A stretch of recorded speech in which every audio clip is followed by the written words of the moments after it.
एक बार की बात है। एक गांव में रामदास नाम का एक नेक और ईमानदार व्यक्ति रहता था। वह हमेशा जरूरतमंदों की मदद करता, सच्चाई के मार्ग पर चलता और किसी का बुरा नहीं चाहता। लेकिन फिर भी उसके जीवन में दुखों की भरमार थी। दूसरी ओर उसी गांव में रघुनाथ नाम का एक धूर्त और लालची व्यक्ति था, जो दूसरों को धोखा देकर छल कपट करके धन कमाता था। आश्चर्य की बात यह थी कि रघुनाथ का जीवन ऐशो आराम से भरा था, जबकि रामदास कठिनाइयों से घिरा रहता था।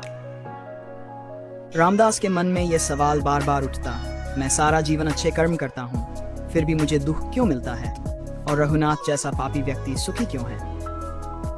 अपनी इस दुविधा को सुलझाने के लिए वह गांव के एक ज्ञानी संत के पास गया और अपनी पीड़ा व्यक्त की। संत मुस्कुराए और बोले, बेटा, मैं तुम्हें इस प्रश्न का उत्तर एक कहानी से दूंगा। संत ने समझाया, एक राजा था जो न्यायप्रिय था, लेकिन उसके राज्य में एक अपराधी था जिसने बहुत सारे पाप किए थे। राजा ने सोचा कि उसे तुरंत कड़ी सजा देनी चाहिए, लेकिन तभी मंत्री ने कहा, महाराज, उसे थोड़ा समय और दे दीजिए, हो सकता है वह अपनी गलतियों को सुधार ले।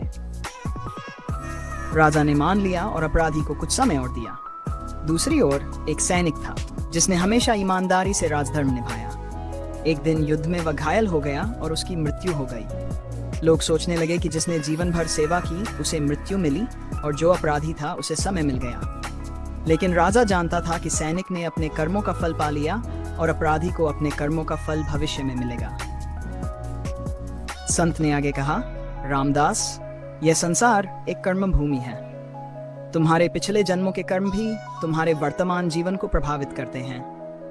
अच्छे लोगों को कभी कभी अपने पिछले जन्म के कर्मों का फल भुगतना पड़ता है, जबकि बुरे लोग अपने अच्छे कर्मों का बचा हुआ फल भोग रहे होते हैं। लेकिन न्याय का चक्र कभी रुकता नहीं। जब समय आएगा तो पापी को भी अपने कर्मों का दंड मिलेगा और सच्चे व्यक्ति को उसका उचित फल मिलेगा।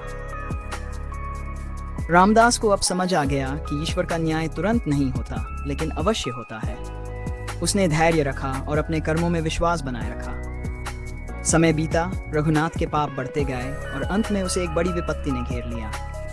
दूसरी ओर रामदास की ईमानदारी और अच्छाई ने उसे सम्मान और समृद्धि दिलाई।